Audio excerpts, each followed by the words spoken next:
एक लकड़हारा रात दिन लकड़ियां काटता, मगर कठोर परिश्रम के बावजूद उसे आधा पेट भोजन ही मिल पाता था। एक दिन उसकी मुलाकात एक साधु से हुई।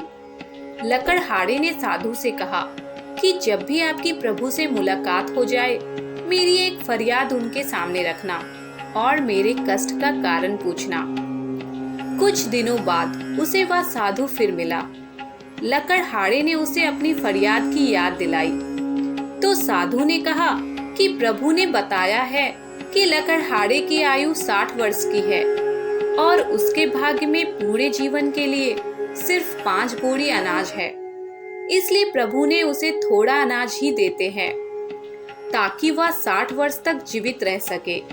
समय बीता, साधु उस लकड़हारे को फिर मिला तो लकड़हारे ने कहा, ऋषिवर, अब जब भी आप प्रभु से बात हो तो मेरी यह फरियाद उन तक पहुंचा देना कि वह मेरे जीवन का सारा अनाज एक साथ दे ताकि कम से कम एक दिन तो मैं भरपेट भोजन कर सकूं।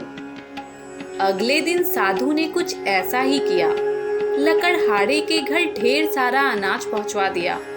लकड़हारे ने समझा कि प्रभु ने उसकी फरियाद कबूल कर ली है, उसे उसका सारा हिस्सा भेज दिया है।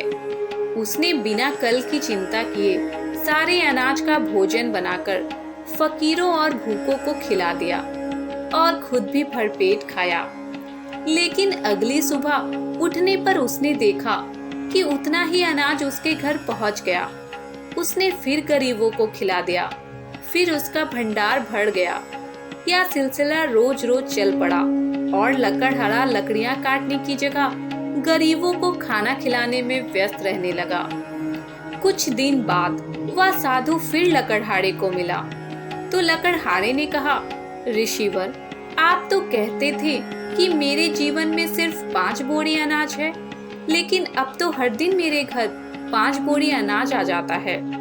साधु ने समझाया, तुमने अपने जीवन की परवाह न करते हुए अपने हिस्से का अनाज गरीबों व भूखों को खिला दिया, इसलिए प्रभु अब उन गरीबों का हिस्से का अनाज तुम्हें दे रहे हैं। कथा का सार यह है कि किसी को भी कुछ देने की शक्ति हम में है नहीं।